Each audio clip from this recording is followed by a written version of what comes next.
What's up, guys, and welcome back to Destination Anywhere.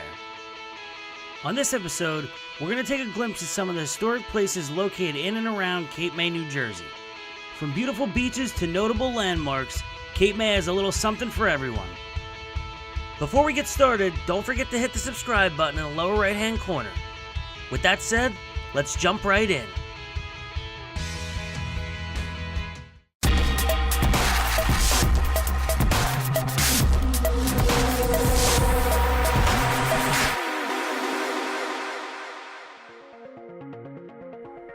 This is Cape May Point.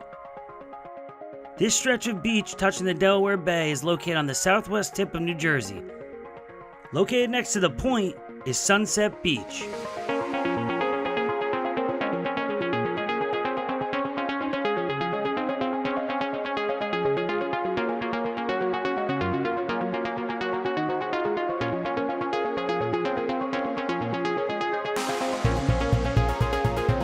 Probably the most interesting feature of Sunset Beach is the remains of the SS Atlantis that sit about 150 feet off the coast.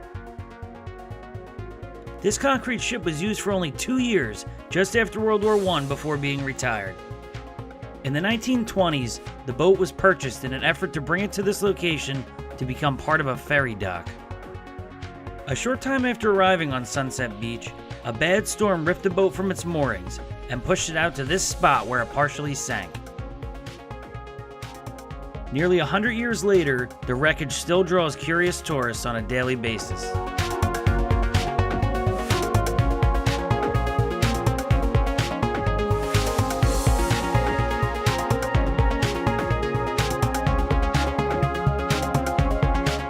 Just a short walk from the beach stands Fire Control Tower 23, a restored relic left over from World War II.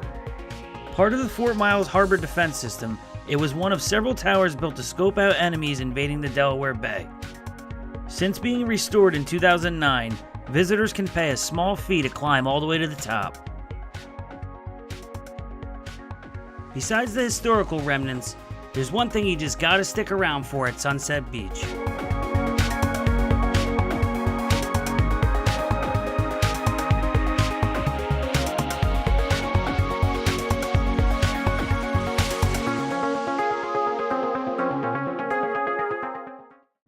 After the sunset, we took a half-hour drive to get some pictures of the night sky. Belle Plaine State Forest, located in Woodbine, New Jersey, is one of the darker places in New Jersey and is an excellent spot for some astrophotography.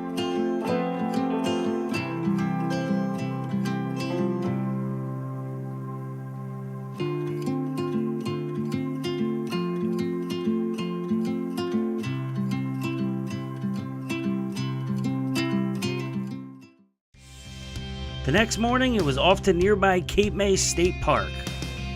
One of the most popular tourist attractions in all of Cape May is the Cape May Lighthouse. Standing at 157 feet and consisting of about 200 steps, visitors climb 6 sets of spiral staircases to the top. Built in 1859 to serve as a guide to approaching ships, the lighthouse opened to public tours in 1988. From the top, visitors can see Wildwood and Cape May City on one side, as well as Cape May Point on the other. The tower also provides a bird's eye view of this peculiar structure on the shore below. Since my zip line was in the shop, I had to head back down the steps before getting one last view of the tower.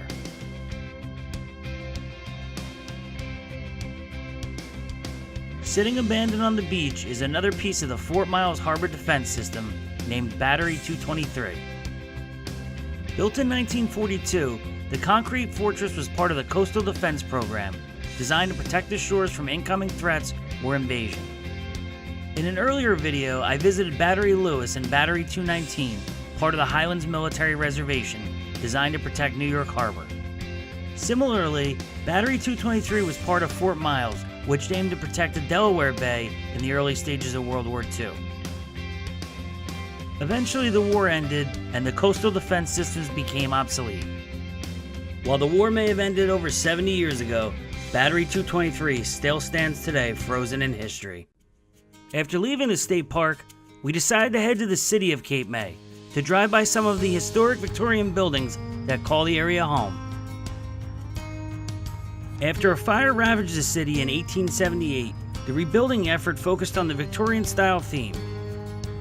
Hosting the second most preserved Victorian houses of any city in the nation, Cape May became a National Historic Landmark in 1976. The famed Beach Avenue boasts some of the finest Victorian houses, as well as Cape May Convention Hall, home to an array of summer concerts and events. After leaving Beach Avenue, we headed back across Cape May Harbor for a quick drive through the popular Wildwood section.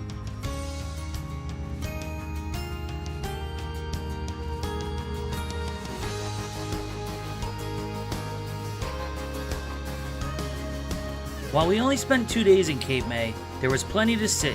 A perfect beach town rich in history, Cape May's a must-see for any beach bum. Well, that's going to do it for this episode of Destination Anywhere. Be sure to check out the next adventure, and in the meantime, follow me on Twitter, Instagram, and don't forget to subscribe to the Mickey Shuffle.